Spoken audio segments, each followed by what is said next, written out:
The text message arrived at 11:47 a.m. on a Tuesday. 4 words that would change everything. You're fired. Effective immediately. I was sitting in the boardroom of Meridian Capital, moments away from closing the largest pharmaceutical acquisition in the company's history. $950 million. 2 years of my life. And they fired me by text message while I held the pen that would sign the deal. I'd love to know which corner of the globe you're watching from. And if this story speaks to you, make sure to subscribe. Tomorrow's video is one you absolutely can't miss. What they didn't know was that I had already made my decision. The contract they were about to lose? It was coming with me. The story begins 18 months earlier, when I walked into the glass towers of Meridian Capital in downtown Chicago for what I thought would be the opportunity of a lifetime. I was Isabel Rodriguez, 32 years old, with an MBA from Northwestern and 8 years of mergers and acquisitions experience at smaller firms. Meridian was different. They handled billion-dollar deals, shaped entire industries, and commanded respect from every boardroom in America. Interview was with Marcus Whitfield, the senior partner who ran the pharmaceutical division. His corner office overlooked Lake Michigan, and the walls were lined with deal tombstones, those lucrative glass plaques that commemorate successful transactions. Each one represented millions in fees, careers made, and companies transformed. Isabel, your track record is impressive, Marcus said, scanning my resume, but we don't hire people here to follow orders. We hire people who can think 10 steps ahead, who can see opportunities others miss, and who can close deals that seem impossible. He slid a thick folder across his mahogany desk. Take a look at this. Inside was a comprehensive profile of Biogenesis Therapeutics, a mid-sized pharmaceutical company based in Boston. On the surface, it looked unremarkable. Decent revenue, solid pipeline, but nothing that screamed acquisition target. Their stock had been flat for 2 years, and most analysts considered them a sleeper in the biotech space. What do you see? Marcus asked. I studied the financials, the clinical trial data, the patent portfolio. Then I saw it. Buried in their research and development notes was a single compound called BGT-447. The clinical trial results were promising, but more importantly, the patent applications showed something extraordinary. This wasn't just another drug. It was a platform technology that could revolutionize how we treat autoimmune diseases. This compound, I said, pointing to the BGT-447 data. If the Phase 3 trials succeed, this isn't worth the $300 million they're valued at. This is worth billions, Marcus smiled. Exactly. And that's why you're here. Biogenesis doesn't know what they have. Their management team is focused on their existing drug portfolio, treating BGT-447 like just another asset in their pipeline. But we see the bigger picture. He leaned back in his chair. I want you to lead this acquisition. Full ownership. This will be your deal from start to finish. If you pull this off, you'll be looking at the largest pharmaceutical acquisition in Meridian's history, and a partnership track that most people only dream about. The next 6 months were a masterclass in strategic positioning. I assembled a team of analysts, dove deep into Biogenesis's operations, and began building relationships with key stakeholders. The company was run by Dr. Sarah Chen, a brilliant scientist who had founded Biogenesis 12 years earlier, but had grown frustrated with the business side of pharmaceuticals. Her CFO, Robert Martinez, was approaching retirement and looking for an exit strategy that would secure the company's future. My first meeting with Dr. Chen was at a biotech conference in San Francisco. She was presenting data on their existing drug pipeline, but I could see the exhaustion in her eyes. Running a pharmaceutical company required balancing scientific innovation with financial pressures, regulatory hurdles, and investor expectations. It was clear she was burning out. Dr. Chen, I've been following Biogenesis's work, I said during the networking reception. Your approach to autoimmune research is fascinating, particularly the work on BGT-447. Her eyes lit up. You know about BGT-447? Most people focus on our approved drugs, but that compound represents everything I've been working toward. The potential applications are extraordinary. We talked for over an hour. She explained how BGT-447 worked at the cellular level, how it could potentially treat not just rheumatoid arthritis, but multiple sclerosis, lupus, and even certain types of inflammatory bowel disease. The more she spoke, the more I realized that Marcus's assessment was conservative. This wasn't a billion-dollar opportunity. It was potentially much larger. The challenge, Dr. Chen continued, is that bringing a compound like this to market requires resources we simply don't have. The Phase 3 trials alone will cost us nearly $200 million. We're exploring partnerships, but most pharmaceutical companies want to license the technology rather than support the full development program. That conversation gave me the framework for the entire acquisition strategy. Biogenesis needed resources and expertise to fully develop BGT-447. Meridian's client base included some of the largest pharmaceutical companies in the world, companies that would pay premium prices for access to breakthrough technologies. Over the following months, I worked carefully to build trust with the Biogenesis leadership team. I visited their laboratories in Boston, met with their research staff, and gained a deep understanding of their operations. The key was positioning Meridian not as a predatory buyer looking to strip assets, but as a partner who could provide the resources and strategic guidance needed to maximize BGT-447's potential. The breakthrough came during a private dinner with Dr. Chen and Robert Martinez in Boston's North End. We were discussing the challenges of independent pharmaceutical development when Robert made an offhand comment that changed everything. "Sarah, you know I've been thinking about retirement," he said. "And honestly, the thought of trying to navigate the next phase of growth without the right strategic partner keeps me up at night. We've built something special here, but we need resources that are beyond our current capabilities." Dr. Chen nodded slowly. "I've been having similar thoughts. BGT-447 deserves the best possible development program, and I'm not sure we can provide that independently." That night, I called Marcus from my hotel room. "They're ready to listen," I told him. "But this needs to be positioned as a partnership, not an acquisition. Dr. Chen wants to ensure that her team and research priorities are protected." "What kind of numbers are we looking at?" Marcus asked. "Based on comparable transactions and the BGT-447 potential, I think we can close this at $850 million. But there's a condition. Dr. Chen wants to remain involved in the research direction, and the Boston facility needs to maintain its autonomy." $850 million, Marcus repeated. "Isabel, when I gave you this assignment, I was thinking we might get them for $400 million. You've just described a deal that's more than double that." "Marcus, the Phase 3 trial data comes out in 4 months. If those results are positive, Biogenesis's valuation will triple overnight. Every major pharmaceutical company will be circling. We have a narrow window to close this deal before the market realizes what they have." The next phase was the most challenging part of my career. I was essentially running 2 parallel processes, negotiating the acquisition terms with Biogenesis, while simultaneously building support within Meridian for a deal that was much larger than anyone had anticipated. The internal politics at Meridian were complicated. The firm operated on a partnership model, where major deals required consensus from the senior partners.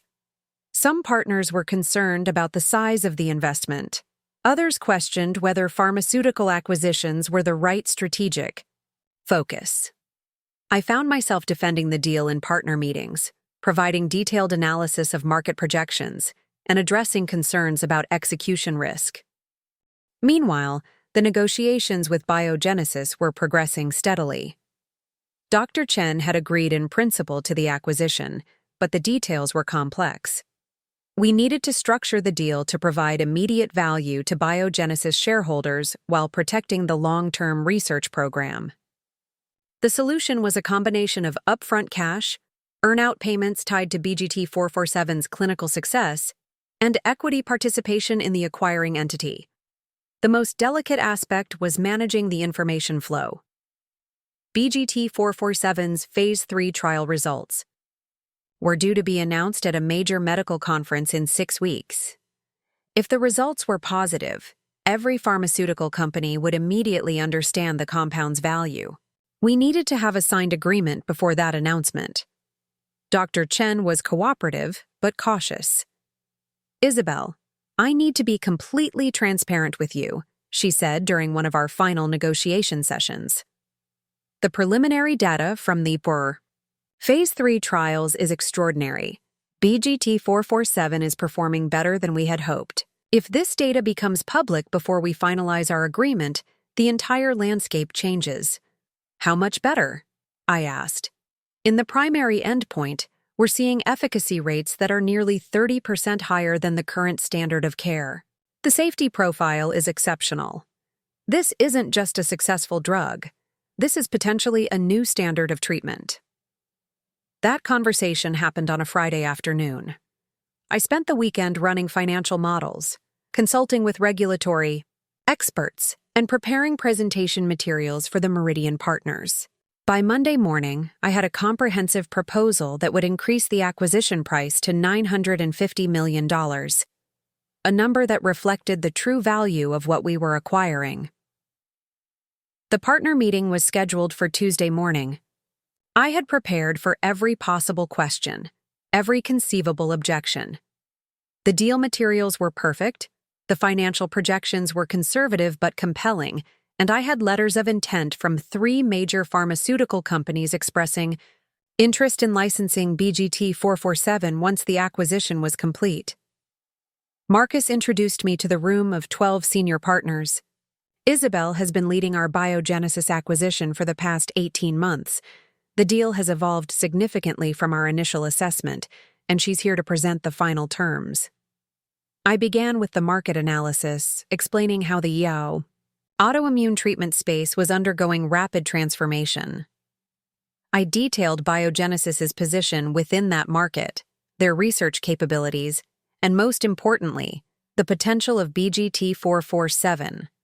The financial projections showed how the acquisition could generate returns that far exceeded Meridian's normal investment criteria. "The timeline is critical," I explained. "The Phase 3 trial results will be announced in 6 weeks.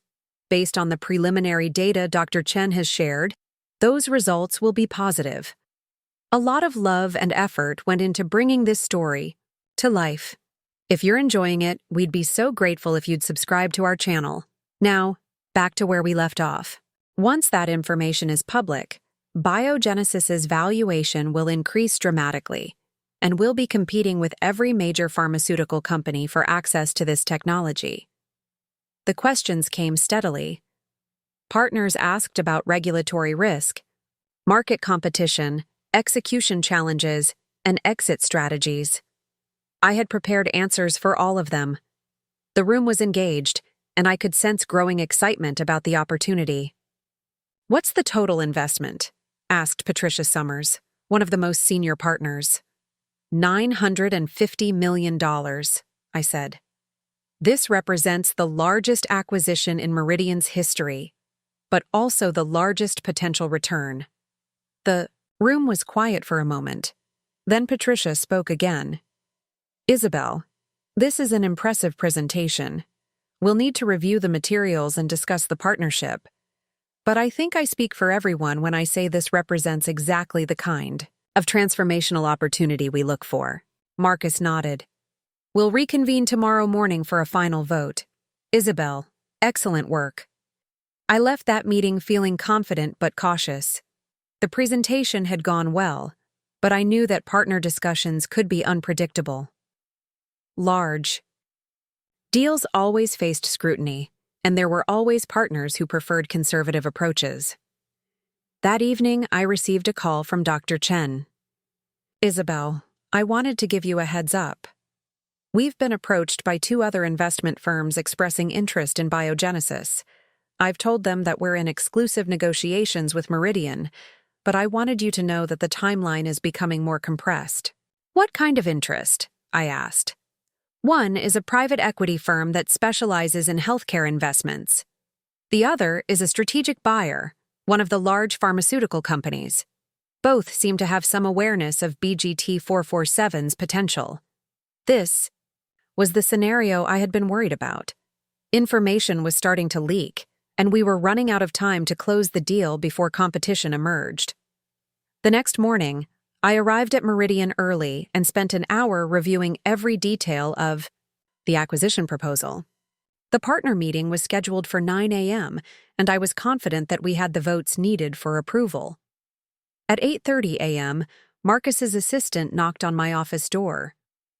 "Isabel, Marcus would like to see you in his office before the partner meeting." I walked down the hallway to Marcus's corner office, expecting a final review of presentation details or last-minute strategic discussion.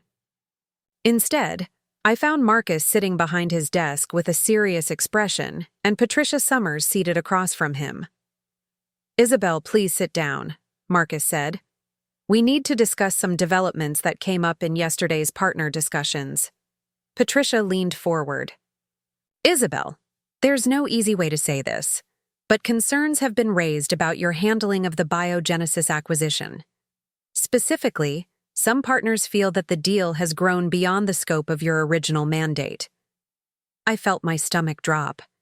"I don't understand.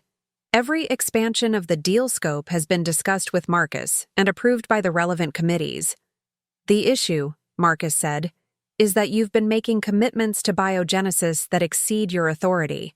The promise of research autonomy, the earn-out structure, the licensing agreements with pharmaceutical companies, these are partnership-level decisions that should have been approved before they were negotiated.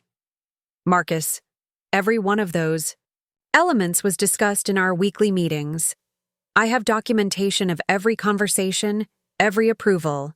Patricia shook her head.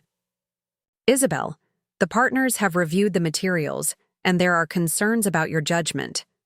The deal has become too complex, too risky, and frankly, too expensive. We're going to restructure the acquisition with a different approach." "What does that mean?" I asked. "It means," Marcus said, "that we're removing you from the Biogenesis deal, effective immediately. Robert Chen will take over the acquisition and negotiate a more conservative structure." I stared at them in disbelief. Robert Chen was a competent partner, but he had no relationship with Biogenesis, no understanding of BGT-447's potential, and no appreciation for the delicate negotiations that had brought us to this point. "You can't be serious," I said. "I've spent 18 months building relationships with Dr. Chen and her team. They trust me. They've shared confidential information based on that trust. If you bring in someone new at this stage, you'll lose the deal entirely." "Isabel," Patricia said, "this decision is final. We appreciate your work on the preliminary stages of this acquisition, but the partnership has decided to take a different approach." I stood up slowly. "Fine. But when Robert Chen calls Dr. Chen and tries to renegotiate terms that have already been agreed upon, and when Biogenesis walks away from this deal because they feel betrayed, don't say I didn't warn you." I walked back to my office in a daze. 18 months of work, the largest deal of my career, and they were handing it to someone else because they thought I had been too aggressive. The irony was that in 6 weeks, when the Phase 3 trial results were announced, they would realize that $950 million was actually a bargain. I spent the rest of the morning collecting my files, documenting every conversation and decision, and preparing a transition memo for Robert Chen. By noon, I had everything organized and was ready to brief him on the acquisition status. At 11:47 a.m., my phone buzzed with a text message from Marcus. "You're fired. Effective immediately." I read the message twice, then looked around my office. The Biogenesis files were still spread across my desk. The financial models were still open on my computer. In 3 hours, I was supposed to have a conference call with Dr. Chen to finalize the last details before tomorrow's partner vote. That's when I realized something that Marcus and Patricia had overlooked. The relationship with Biogenesis wasn't Meridian's relationship, it was mine. Dr. Chen trusted me, not the firm. The negotiations had been built on personal connections and mutual respect. And most importantly, I had insights into BGT-447's potential that no one else at Meridian fully understood. I picked up my phone and dialed Dr. Chen's direct number. Sarah, it's Isabel. We need to talk. Sarah, it's Isabel. We need to talk. Dr. Chen's voice was immediately concerned. Isabel, what's wrong? You sound upset. Isn't the partner meeting this afternoon? I closed my office door and sat down heavily, in my chair. Sarah, I need to tell you something, and I need you to listen carefully. Meridian just removed me from your acquisition. They fired me by text message 30 minutes ago. There was silence on the other end of the line. Then, they what? The partners decided the deal was too complex, too expensive. They're bringing in Robert Chen to renegotiate everything we've agreed upon. They want to strip out the research, autonomy provisions, eliminate the earn-out structure, and basically gut everything that made this partnership attractive to you. Isabel, this is insane. You know our company better than anyone at Meridian.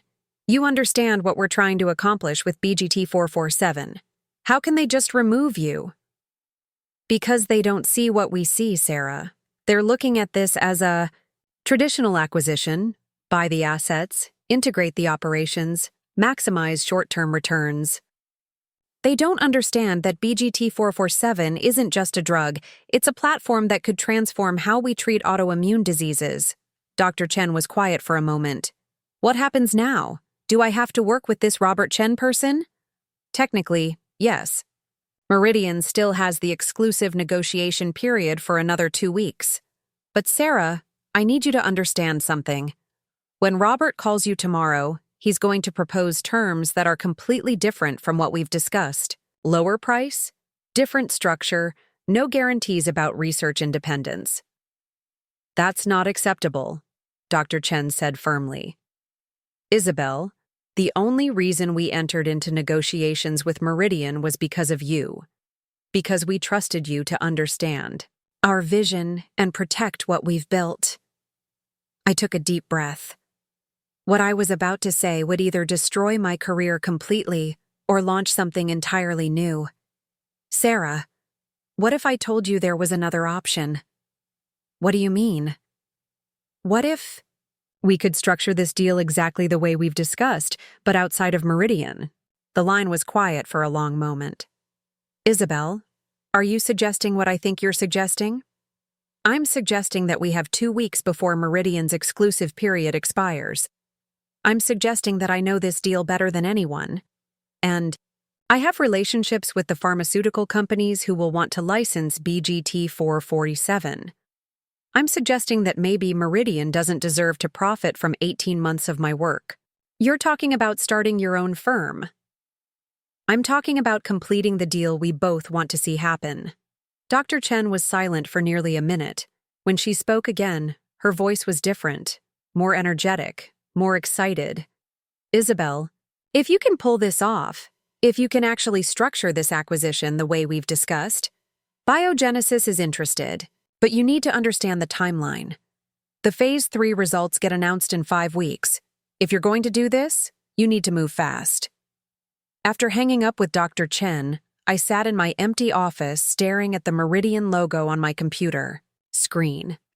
I had just committed to executing a nearly billion-dollar acquisition deal without a firm, without capital, and without any of the infrastructure that typically supports transactions of this magnitude. My phone rang. It was my assistant, Jennifer. Isabel, security is here. They need to escort you out of the building. Already? I'm sorry, Marcus called. Down 20 minutes ago. They want all your access cards and any company materials. I looked around my office one more time. 18 months of work, relationships I had built, deals I had structured. All of it was about to walk out the door with me. But as I packed my personal items into a cardboard box, I realized something important. The most valuable asset in the Biogenesis deal wasn't the financial models, or the legal documents, or the negotiation files. It was the relationships. And those relationships were mine. The security escort to the lobby was humiliating, but brief. By 2 p.m., I was standing on the sidewalk outside Meridian's building, holding a box of personal items and contemplating the most audacious career move I had ever considered. My first call was to David Palmer, a corporate attorney I had worked with, on several deals. David specialized in mergers and acquisitions, and more importantly, he had experience helping executives leave large firms to start their own practices. Isabel, I heard what happened at Meridian. Word travels fast in this business. David, I need to ask you something, and I need complete confidentiality. Of course. What's going on? Hypothetically, if someone wanted to complete an acquisition deal that they had been working on before leaving their firm, what would be the legal implications? David was quiet for a moment. Isabel, are you talking about the Biogenesis deal? Hypothetically. Hypothetically, if the exclusive negotiation period with Meridian expires, and if the target company chooses to work with a different buyer, and if that buyer happens to be someone with deep knowledge of the target company, there's nothing illegal about that scenario. What about non-compete agreements? Non-competes are tricky in M&A. They typically prevent you from soliciting clients or using proprietary information. But if a client approaches you after your non-compete expires, and if you're structuring a completely different type of transaction, the legal exposure is minimal. How long would it take to set up an acquisition vehicle? If you have the capital and the right partners, we could have an LLC established within 48 hours. The real question is funding. A deal the size you're talking about requires serious backing. That evening, I sat in my apartment with a legal pad, sketching out what would become Rodriguez Capital Partners. The concept was simple. Create a boutique investment firm focused on pharmaceutical acquisitions, with deep expertise in biotechnology and personal relationships with key industry players. The challenge was capital. I had personal savings of about $200,000, enough to cover legal fees and operating expenses for a few months, but nowhere near enough to fund a major acquisition. That's when I remembered a conversation from 6 months earlier. I had been at an industry conference in New York, discussing market trends with Elena Vasquez, a managing partner at Pinnacle Investments. Elena ran a healthcare-focused fund with over $2 billion in assets, and she had mentioned being interested in pharmaceutical deals, but lacking the expertise to evaluate them properly. I found Elena's business card and sent her a carefully crafted email. Elena, I hope you remember our conversation about pharmaceutical investments from the New York conference. I'm reaching out because I'm launching a new venture that might be of interest to Pinnacle. I have an exclusive opportunity to acquire a biotech company with breakthrough autoimmune technology, and I'm looking for the right capital partner. Would you be available for a call this week? Elena responded within 2 hours. Isabel, I heard about your departure from Meridian. Very interested in discussing your new venture. Are you free for dinner tomorrow? The dinner meeting at Chicago's Alinea restaurant was surreal. 6 months earlier, I had been pitching deals as a Meridian employee. Now I was pitching myself as an independent operator with access to opportunities that larger firms couldn't execute. Elena, the pharmaceutical industry is changing rapidly, I began. The biggest opportunities are with mid-sized biotech companies that have breakthrough technologies but lack the resources to fully develop them. These companies need partners who understand both the science and the business. And you think Meridian missed this opportunity with Biogenesis? I think Meridian got caught up in traditional acquisition thinking. They saw Biogenesis as an asset to be acquired and integrated. I see them as a partner to be empowered. Elena leaned forward. Tell me about the technology. I spent the next hour explaining BGT447, its potential applications, the clinical trial data, and the market opportunity. Elena asked detailed questions about regulatory pathways, competitive positioning, and revenue projections. By the end of dinner, I could see her excitement building. "Isabel, this sounds like exactly the kind of opportunity Pinnacle looks for. What kind of structure are you proposing?" I formed Rodriguez Capital Partners as the acquisition vehicle. Pinnacle provides the capital, $950 million for the acquisition, plus operating capital for the new entity. I handle all aspects of the transaction and ongoing operations. We split the returns based on capital contribution and operational responsibility. What's your timeline? Meridian's exclusive period expires in 10 days. I need to have Rodriguez Capital operational and funded within that time frame to make a competitive offer to Biogenesis. Elena was quiet for a moment, then smiled. "Isabel, this is either the most brilliant opportunistic move I've seen or the most reckless. Either way, I'm interested. Let's schedule a meeting with my investment committee for Friday." The next week was a blur of legal documents, financial projections, and strategic planning. David Palmer worked around the clock to establish Rodriguez Capital Partners, complete with all the necessary regulatory filings and operational infrastructure. Elena presented the Biogenesis opportunity to Pinnacle's investment committee, and, by Thursday evening, I had a commitment letter for the full acquisition amount. On Friday morning, exactly 9 days after being fired from Meridian, I called Dr. Chen with news that would change both of our companies forever. "Sarah, this is Isabel. I have something to tell you.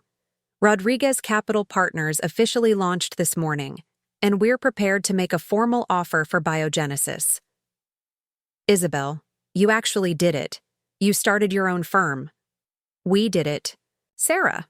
And our offer is exactly what we discussed during our 18 months of negotiations. $950 million, research autonomy for your team, earn-out payments tied to BGT 447's success, and a partnership structure that protects everything you've built." Dr. Chen's voice was filled with emotion. "Isabel, when Meridian's..." Robert Chen called me yesterday and proposed cutting the acquisition price to $600 million with no earn-out provisions. I knew we had made the right decision to wait. "What did you tell him?" "I told him that Biogenesis had decided to explore other options and that Meridian's exclusive period would not be renewed." 3 days later, Rodriguez Capital Partners submitted a formal acquisition proposal to Biogenesis. The terms were exactly as Dr. Chen and I had negotiated: comprehensive valuation, protection for research operations, and a structure that aligned everyone's interests with BGT 447's long-term success. The following Monday, I received a call from Marcus at Meridian. "Isabel, I think we need to talk." "Isabel, I think we need to talk." Marcus's voice carried none of its usual confidence. The man who had fired me by text message 10 days earlier now sounded almost desperate. "Marcus, I'm not sure we have anything to discuss. You made your position clear when you had security escort me from the building." "Isabel, listen. There's been a misunderstanding.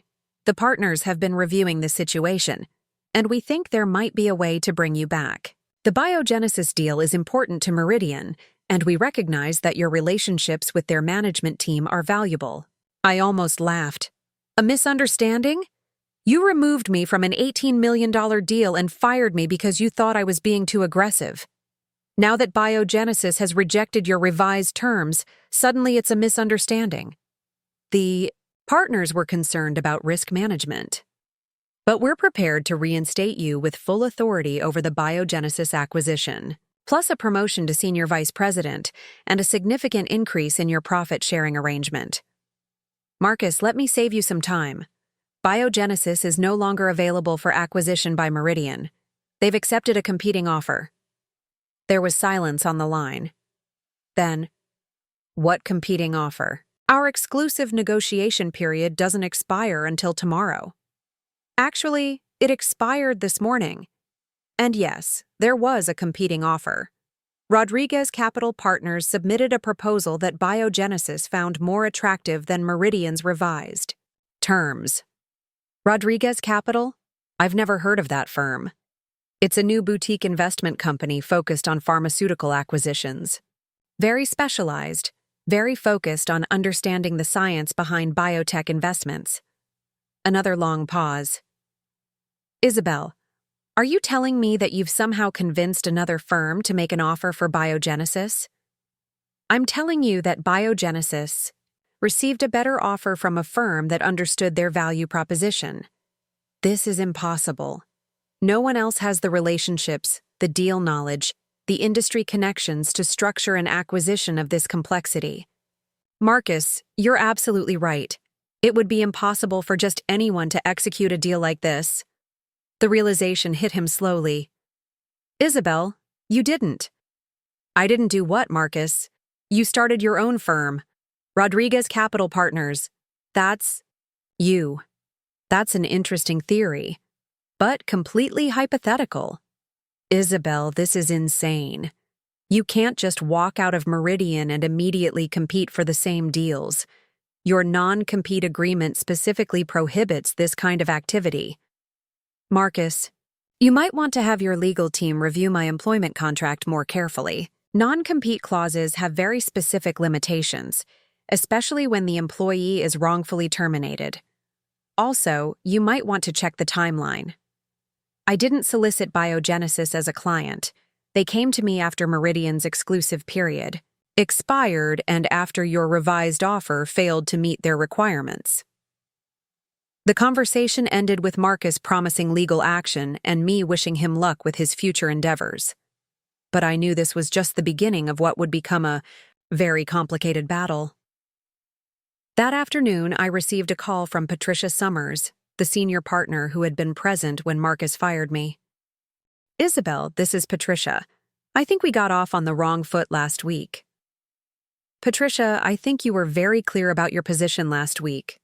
Look, the partnership has been discussing the situation, and we realized that perhaps we acted hastily. The Biogenesis deal represents a significant opportunity for Meridian, and we understand that your relationships with their management team are crucial to success. Patricia, I appreciate the call, but Biogenesis has moved on. They're working with a different investment partner now. We know about Rodriguez Capital. We know that you're behind it. And we know that you're using information and relationships that you developed while working at Meridian. That's a serious accusation. Do you have any evidence to support it? Isabel, let's be realistic. No one starts an investment firm and immediately executes a billion-dollar acquisition without using proprietary information from their previous employer.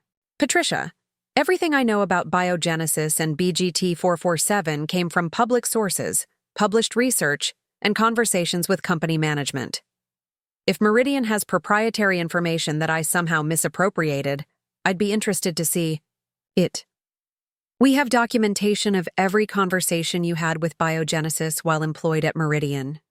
We have copies of all financial models, all strategic analysis, all negotiation strategies. That information belongs to Meridian, not to you. And yet, somehow, Rodriguez Capital managed to structure an acquisition that Biogenesis preferred over Meridian's final offer. Maybe the difference isn't proprietary information. Maybe the difference is understanding what the client actually wants. Patricia's voice turned cold. Isabel, we're prepared to take legal action to prevent you from completing this acquisition. We'll seek an injunction based on misappropriation of trade secrets, violation of fiduciary duty, and breach of your employment agreement. Patricia, you're welcome to try. But you might want to consider something first. Every conversation I had with Biogenesis, every piece of analysis I prepared, every strategic decision I made, all of that happened while I was a Meridian employee.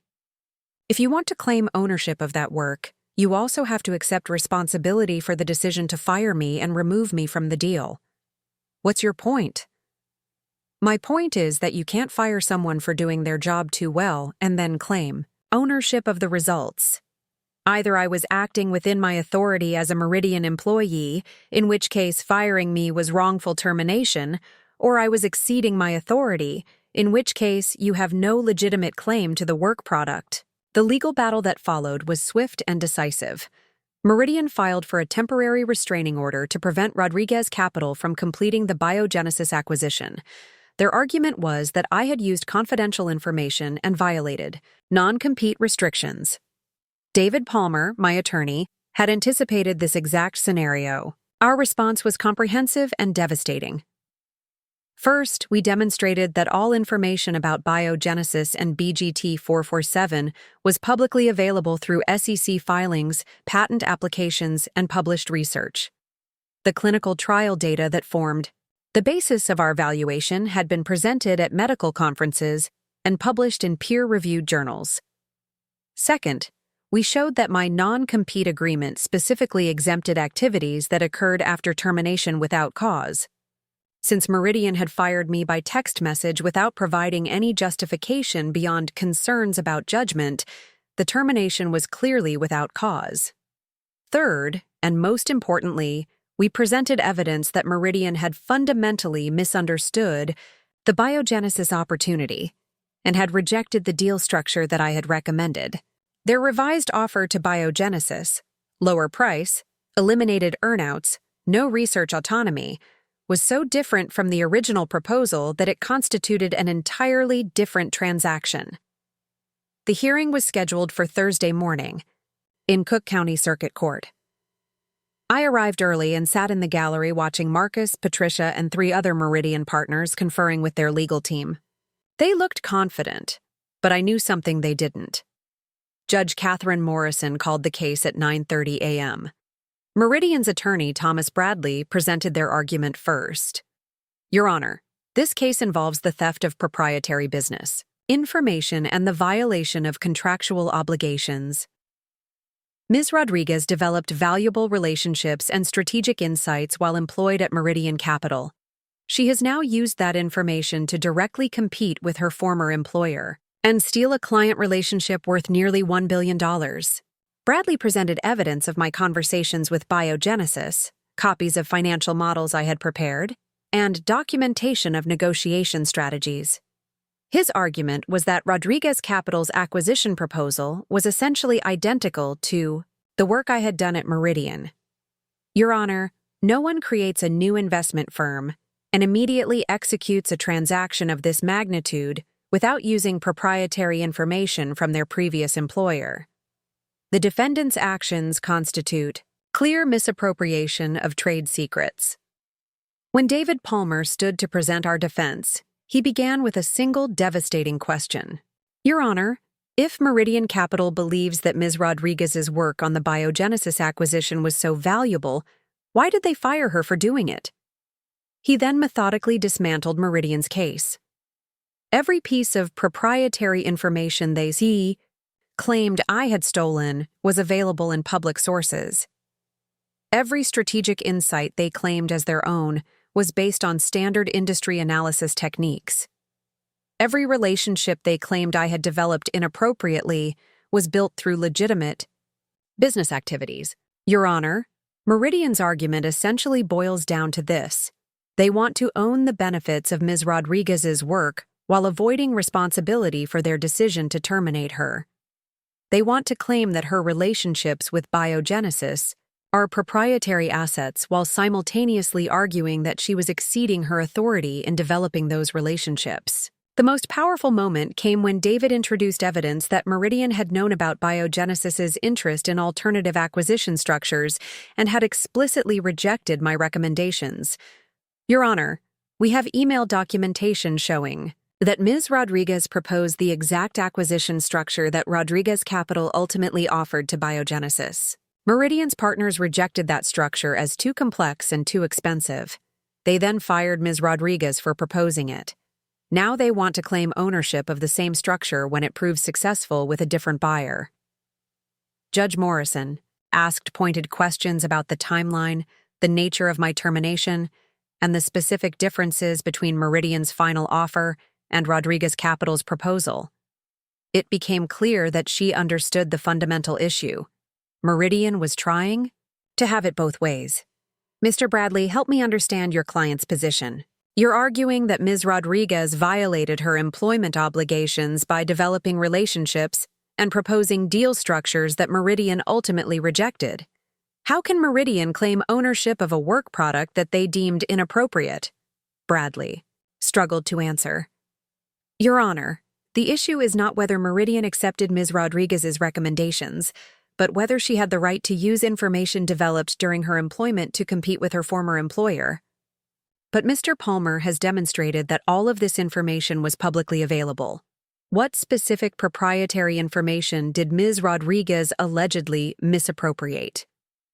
Your Honor, the proprietary information is the synthesis, the strategic insights, the understanding of how to structure the deal to meet Biogenesis's specific requirements. Judge Morrison looked skeptical. Mr. Bradley, you're describing professional expertise, not proprietary information. Are you arguing that Ms. Rodriguez cannot use her professional knowledge and skills after leaving Meridian?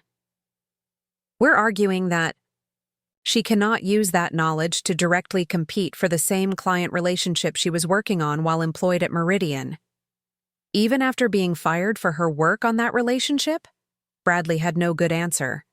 Judge Morrison's ruling was swift and unambiguous. The court finds that Meridian Capital has failed to demonstrate any misappropriation of trade secrets or violation of contractual obligations. Ms. Rodriguez was terminated from her employment without cause while working on the Biogenesis acquisition. She cannot be prevented from using her professional expertise and publicly available information to compete in the marketplace, even if that competition involves the same potential client. The ruling also addressed the non-compete issue directly. Non-compete agreements must be reasonable in scope and duration.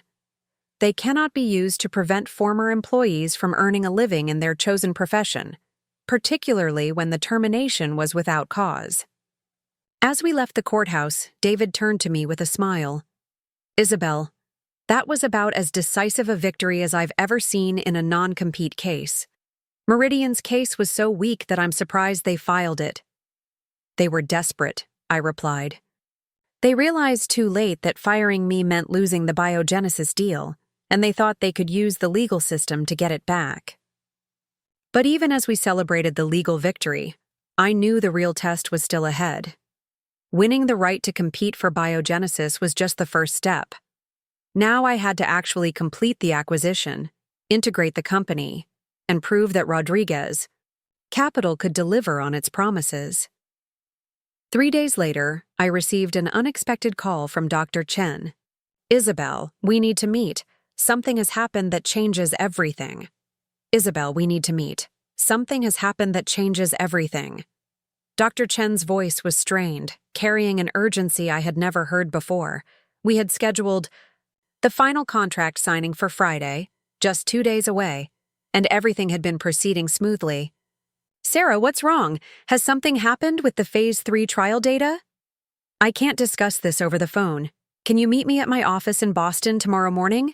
And Isabel, bring David Palmer. We're going to need legal counsel. The EEE.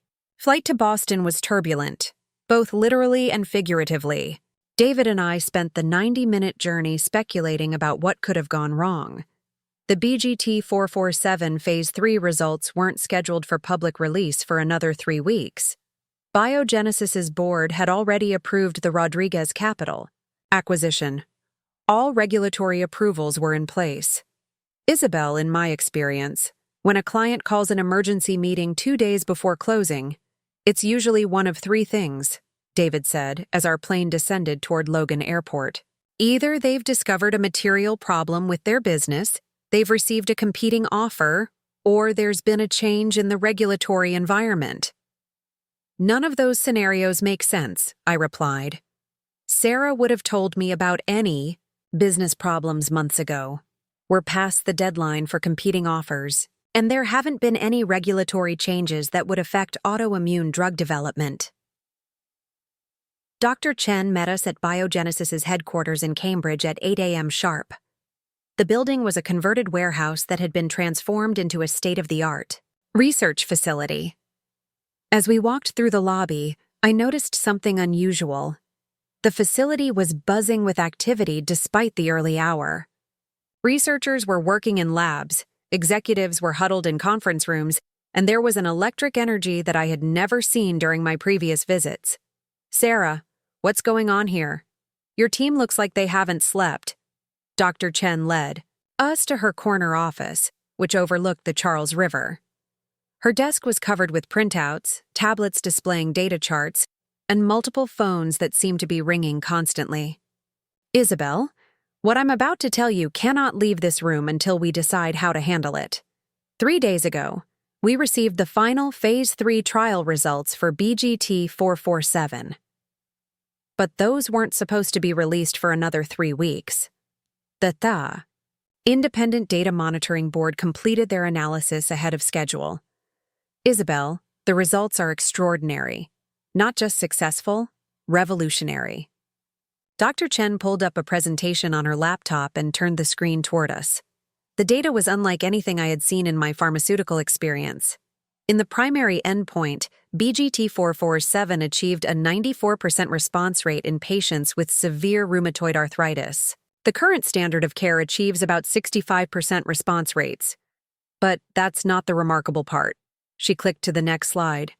In our secondary endpoints, we tested BGT-447 against multiple sclerosis, lupus, and Crohn's disease. The compound demonstrated significant efficacy across all 4 autoimmune conditions. I stared at the data in disbelief. Sarah, you're describing a universal autoimmune treatment. This isn't just a successful drug. This is a complete paradigm shift.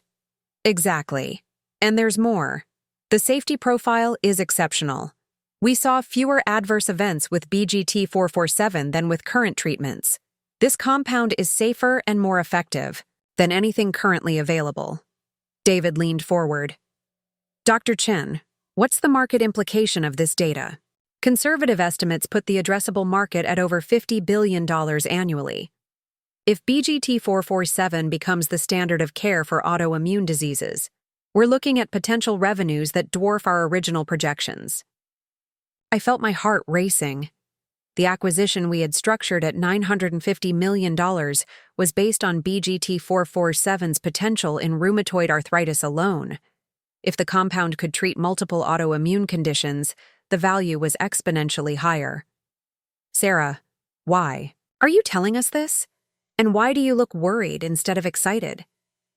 Dr. Chen closed her laptop and walked to the window. Because 12 hours after we received this data, I got a call from the FDA. What kind of call? The FDA has received preliminary information about BGT-447's trial results. They want to schedule an expedited review meeting to discuss Fast Track. Approval status. That's incredible news. Fast Track status would cut years off the approval timeline. Isabel, Fast Track approval also means accelerated public disclosure requirements. The FDA wants us to announce the Phase 3 results within 2 weeks, not 3. And they want a detailed briefing on our development timeline, manufacturing, capabilities, and commercialization plans. David immediately understood the implications. Dr. Chen, once this data becomes public, every pharmaceutical company in the world will be trying to acquire Biogenesis. Exactly. The acquisition we've structured with Rodriguez Capital is based on market conditions that will fundamentally change in 2 weeks. Once BGT-447's true potential becomes public knowledge, the competitive landscape shifts completely. I stood up and began pacing around Dr. Chen's office. Sarah, are you having second thoughts about our deal? Isabel, I'm not having second thoughts about working with you. But I need to understand whether Rodriguez Capital is prepared for what's about to happen. What do you mean? Dr. Chen returned to her desk and pulled up another presentation. I've been contacted by 3 major pharmaceutical companies in the past 48 hours. Somehow, word is getting out about BGT-447's performance. The slides showed preliminary acquisition offers that made my stomach drop. Pfizer had submitted an unsolicited offer for $2.8 billion. Johnson & Johnson was preparing a bid at $3.2 billion. Roche had indicated interest at whatever price necessary to secure BGT-447. Isabel, these companies have resources that Rodriguez Capital can't match. They have global manufacturing capabilities, established regulatory relationships, and marketing. infrastructure that could bring BGT-447 to market faster than any independent approach. Sarah, are you telling me that you want to call off our acquisition? I'm telling you that I have a fiduciary duty to Biogenesis shareholders to consider all options. If BGT-447 is truly worth billions rather than millions, I need to ensure we're making the right strategic decision. David intervened. Dr. Chen, the legal agreements are binding. Biogenesis has accepted Rodriguez Capital's offer, and we're scheduled to close in 2 days. David, I understand the legal position, but these new offers include provisions that could be structured as competing bids rather than breach of contract scenarios. I felt everything I had worked for slipping away. Sarah, let me ask you something. Do you believe that Pfizer or Johnson & Johnson will protect the research independence that was so important to you? Do you think they'll maintain Biogenesis as an autonomous operation focused on innovative autoimmune research? Probably not. Do you think they'll honor the earn-out provisions that ensure your team benefits from BGT-447's long-term success? Definitely not. Then what we're really discussing is whether you're willing to sacrifice everything you've built for a higher acquisition price. Dr. Chen was quiet for a long moment. Isabel, it's not that simple. I have investors, board members, employees, who have worked for years to reach this point. If BGT-447 is truly worth $3 billion, can I justify accepting less? Sarah, BGT-447 isn't worth anything if it doesn't reach patients. The major pharmaceutical companies will acquire Biogenesis, integrate your technology into their existing pipelines, and optimize for their current business models. Your compound will become just another product in their portfolio. And Rodriguez Capital will be different? Rodriguez Capital will build an entire company around BGT-447. We'll hire the best autoimmune researchers, establish partnerships with leading medical centers, and create a development program specifically designed to maximize the compound's potential across all applications. Dr. Chen looked out the window again. Isabel, I believe in your vision. But Rodriguez Capital is a startup. You don't have the resources to compete against companies that generate $30 billion in annual revenue. That's when I realized what I had to do. The conversation with Dr. Chen had clarified something important. Rodriguez Capital needed to evolve beyond a simple acquisition vehicle. Sarah, what if I told you that Rodriguez Capital has resources that Pfizer and Johnson don't have? What kind of resources? What if Rodriguez Capital could offer you the research independence and development focus of a biotech startup, combined with the financial backing and strategic relationships of a major pharmaceutical company? I don't understand. I pulled out my phone and dialed Elena Vasquez at Pinnacle Investments. Elena, it's Isabel. I'm in Boston with Dr. Chen, and we need to discuss an evolution in our Biogenesis strategy. What kind of evolution? The kind that involves building a multi-billion-dollar autoimmune therapeutics company instead of just acquiring one. Elena was quiet for a moment. Isabel, are you talking about what I think you're talking about? I'm talking about using BGT-447 as the foundation for something much larger. I'm talking about creating a platform that could revolutionize autoimmune treatment globally. How much capital are we discussing? Elena, based on what I've learned this morning, we need to think bigger. Much bigger. Isabel, can you be in New York tomorrow? I need to present this to our full investment committee. After ending the call, I turned back to Dr. Chen. Sarah, here's what I'm proposing. Instead of selling Biogenesis to Rodriguez Capital, we merge Biogenesis with Rodriguez Capital to create something entirely new. What do you mean? We create Rodriguez Therapeutics, a fully integrated autoimmune treatment company. You become Chief Scientific Officer with complete research autonomy. Your team maintains operational independence. But we combine your scientific expertise with access to institutional capital that can compete with any pharmaceutical company. David was taking notes rapidly. Isabel, You're describing a complex merger structure that would require significant legal and financial restructuring. David, BGT-447 just became the most valuable autoimmune compound in development. Traditional acquisition structures aren't adequate for what we're dealing with. Dr. Chen sat down slowly. Isabel, are you suggesting that we build a company specifically around BGT-447's potential? I'm suggesting we build a company around autoimmune excellence. BGT-447 is the foundation, but it's not the limit. With the right team, the right resources, and the right strategic focus, we could develop the next generation of autoimmune treatments. And you think Pinnacle Investments would support this kind of expansion? Sarah, Pinnacle manages healthcare investments worth over $2 billion. If we can demonstrate that BGT-447 represents a platform opportunity rather than just a single drug, they'll provide whatever capital we need. Dr. Chen looked at the data on her computer screen, then back at me. Isabel, if we do this, if we build Rodriguez Therapeutics the way you're describing, we'll be competing directly with every major pharmaceutical company. Sarah, we won't be competing with them. We'll be so far ahead that they'll be trying to catch up. The meeting ended with an agreement to reconvene in New York the following day. As David and I flew back to Chicago, I realized that what had started as a simple acquisition had evolved into something much more ambitious. Isabel, David said as our plane lifted off from Logan, you just committed to building a multi-billion-dollar pharmaceutical company in less than 2 weeks. David, 2 weeks ago I was unemployed. Sometimes you have to think bigger than the circumstances suggest. The Pinnacle Investments conference room on the 42nd floor of One World Trade Center commanded a breathtaking view of Manhattan. As I prepared to present the most ambitious business proposal of my career, I could see the East River stretching toward the horizon, a fitting metaphor for the unlimited potential that lay ahead.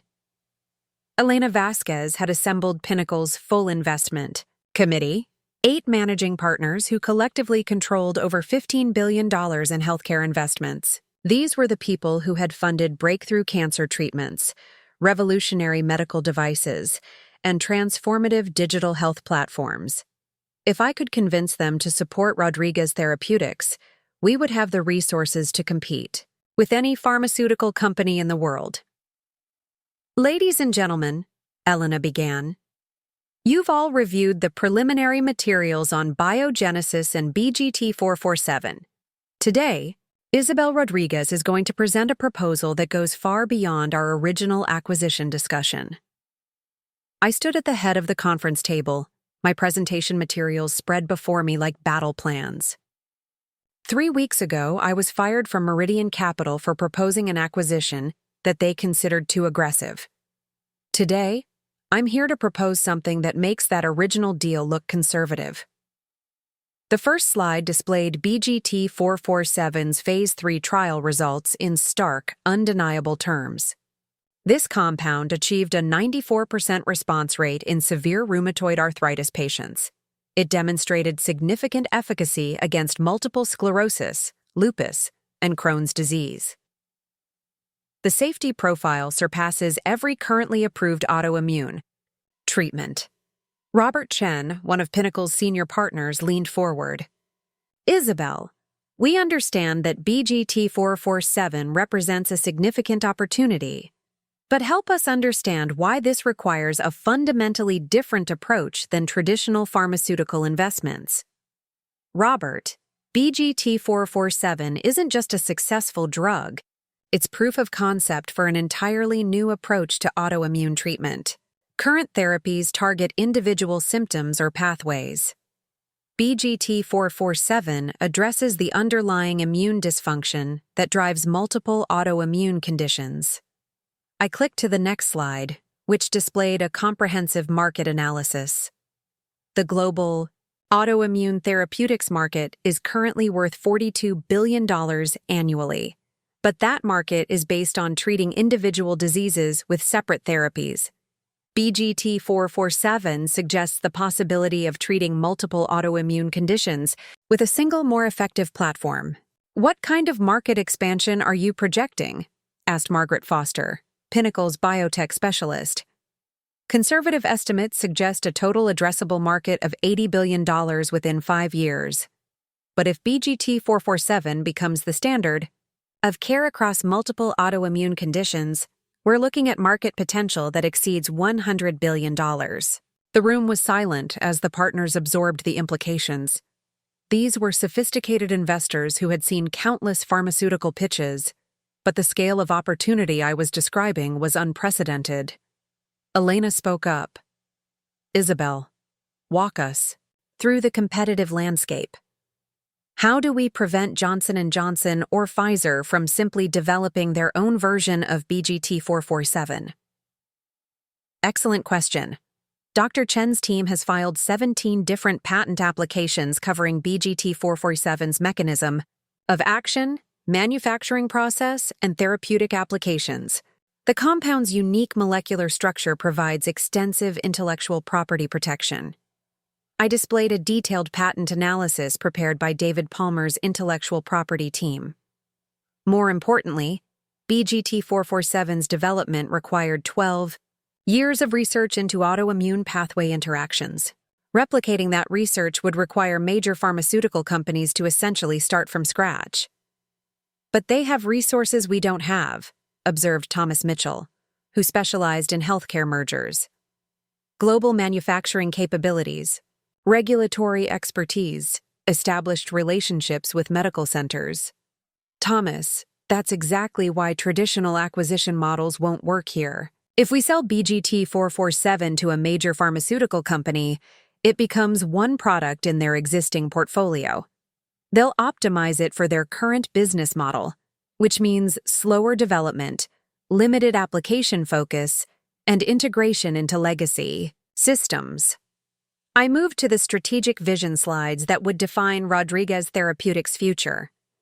Instead, we're proposing to build a company specifically designed around autoimmune excellence. Every decision, every hire, every partnership will be optimized for developing and delivering breakthrough autoimmune treatments. Walk us through the organizational structure, Elena requested. Dr. Sarah Chen becomes Chief Scientific Officer with complete research autonomy. She leads a team of the world's best autoimmune researchers, recruited specifically for their expertise in immune system modulation. We establish research partnerships with Harvard Medical School, Mayo Clinic, and Johns Hopkins to ensure access to cutting-edge scientific developments. The next slide outlined our operational strategy. We're not trying to become a traditional pharmaceutical company. We're creating a focused, agile organization that can move faster than large corporations while maintaining the scientific rigor necessary for breakthrough drug development. Margaret Foster raised her hand. Isabel, what's the capital requirement for this vision?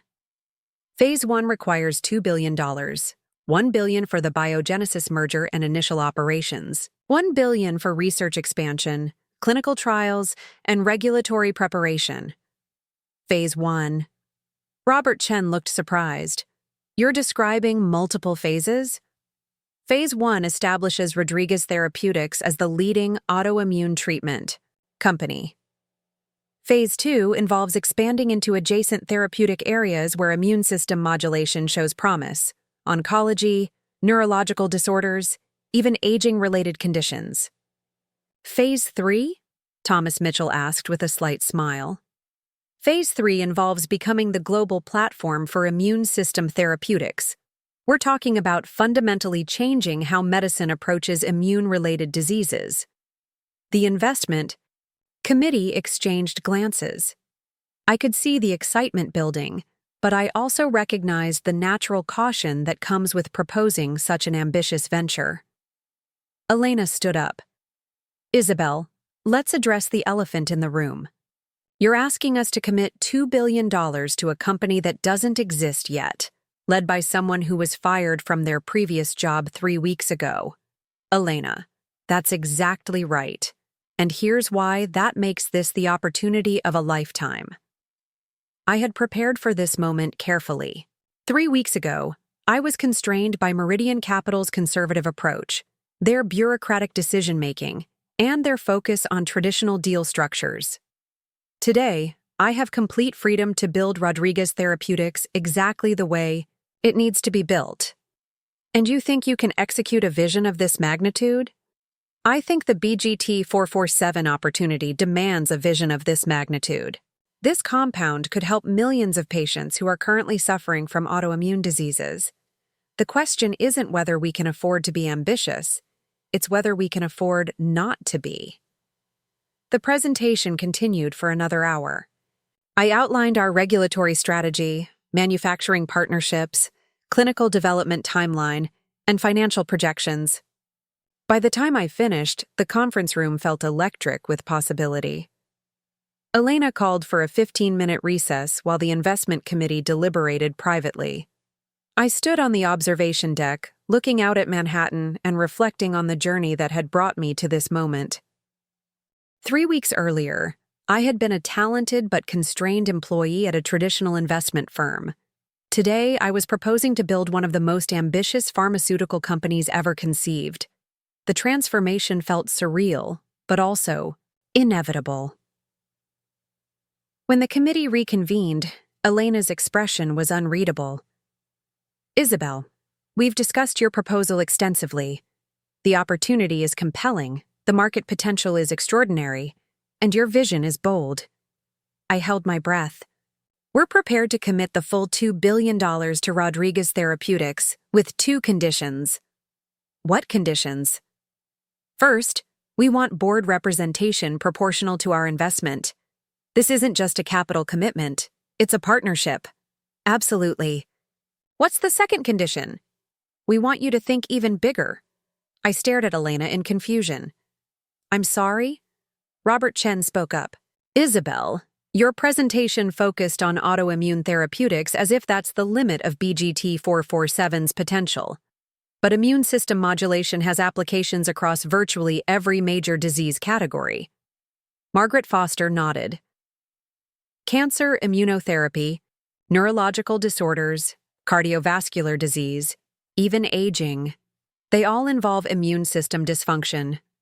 If BGT 447 represents a breakthrough in immune modulation, the therapeutic applications could be virtually unlimited. What are you suggesting? Elena smiled. We're suggesting that Rodriguez Therapeutics shouldn't just be the leading autoimmune company. It should be the leading immune therapeutics platform, period. You're talking about expanding the vision. Even further? We're talking about building a company that could fundamentally transform medicine's approach to immune-related diseases. Cancer, Alzheimer's, heart disease. If immune dysfunction contributes to these conditions, Rodriguez Therapeutics should be developing solutions. The scope of what they were proposing was breathtaking. Elena, you're describing a company that could eventually be worth hundreds of billions of dollars. Isabel, we're describing a company that could save millions of lives while generating returns that dwarf anything in Pinnacle's investment history. 2 days later, I found myself back in Dr. Chen's office in Cambridge, but this time the atmosphere was completely different. The final BGT 447 trial data had been released that morning, and the reaction from the medical community was unprecedented. Isabel, I've received calls from researchers at Stanford, MIT, Oxford, and the Karolinska Institute, Dr. Chen said, scrolling through emails on her tablet. Everyone wants to collaborate on BGT 447 applications. Sarah, that's exactly what we hoped would happen. How do you feel about the Rodriguez Therapeutics proposal? Honestly, I'm intimidated by the scope but excited by the possibilities. If we can build the company you've described, we could revolutionize treatment for diseases that have plagued humanity for centuries. David Palmer entered the office carrying thick folders of legal documents. Ladies, I have good news and complicated news. Give us the good news first, I said. The good news is that all regulatory approvals for the Rodriguez Therapeutics merger are complete. We can close the transaction tomorrow. And the complicated news? The complicated news is that 6 major pharmaceutical companies have submitted acquisition offers for the combined entity, ranging from $5 billion to $12 billion. Dr. Chen looked at me with raised eyebrows. Isabel, We haven't even officially launched Rodriguez Therapeutics, and companies are already trying to buy us. Sarah, that tells us everything we need to know about BGT-447's value, but it also tells us something else. If we're going to build the company we've envisioned, we need to move fast. The next morning, Rodriguez Therapeutics officially launched with a press release that sent shockwaves through the pharmaceutical industry. The announcement described our acquisition of Biogenesis, the BGT-447 development program, and our vision for immune therapeutics leadership. Within hours, our phones were ringing constantly. Research institutions wanted partnerships. Pharmaceutical companies proposed licensing deals. Investors offered additional capital. Patient advocacy groups requested meetings. But the most satisfying call came at 2 p.m. from Marcus Whitfield at Meridian Capital. Isabel, I've been following the Rodriguez Therapeutics launch. Congratulations on an impressive achievement. Thank you, Marcus. I appreciate the call. Isabel, I want to apologize for how things ended at Meridian. Looking back, I realize we made a serious mistake in not supporting your vision for the Biogenesis acquisition. Marcus, I appreciate the apology. But honestly, being fired was the best thing that could have happened to me. How so? At Meridian, I was limited by committee decision-making and conservative deal structures. With Rodriguez Therapeutics, I can build exactly the kind of company that BGT-447 deserves. Isabel, would you be interested in discussing a partnership between Rodriguez Therapeutics and Meridian? We have deal flow and industry relationships that could be valuable to your growth strategy. I almost laughed. Marcus, Rodriguez Therapeutics received partnership proposals from Goldman Sachs, JP Morgan, and Credit Suisse yesterday. I think we'll be fine. That evening, I stood in the Rodriguez Therapeutics headquarters, a converted biotech facility in Chicago's Innovation District that we had purchased and renovated in record time. Our research team was already working with BGT-447 samples, exploring applications beyond autoimmune diseases. Dr. Chen found me in my office reviewing clinical trial protocols. Isabel, I wanted to thank you for everything you've accomplished. 3 weeks ago, Biogenesis was a struggling biotech company with one promising compound. Today, we're part of what could become the most important pharmaceutical company of the next decade. Sarah, we're just getting started. BGT-447 was the foundation, but what we build from here will determine our real impact. What's next? I pulled up our 5-year strategic plan on my computer. Next, we prove that immune therapeutics can transform medicine. We bring BGT-447 to market faster than anyone thought possible. We develop the next generation of immune treatments, and we show the world that sometimes the best response to being fired is to build something so successful that your former employer becomes irrelevant.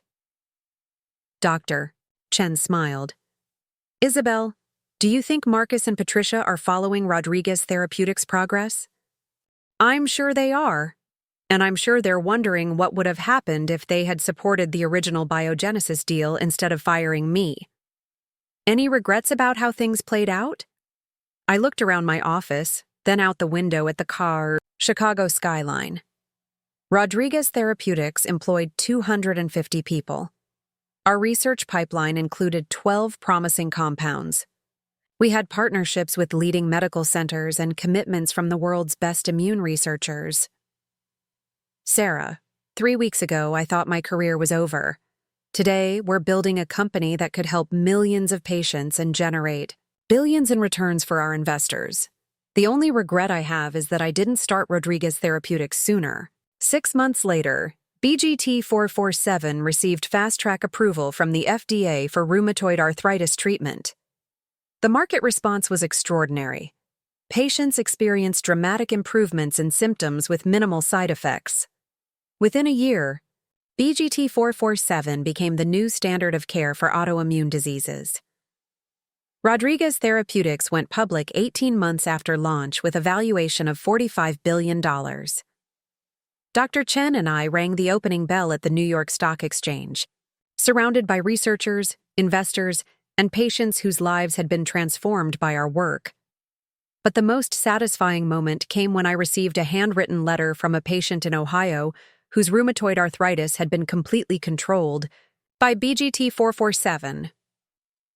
Dear Ms. Rodriguez, the letter began, I don't know who you are or how you created this miracle drug, but I wanted you to know that you gave me my life back.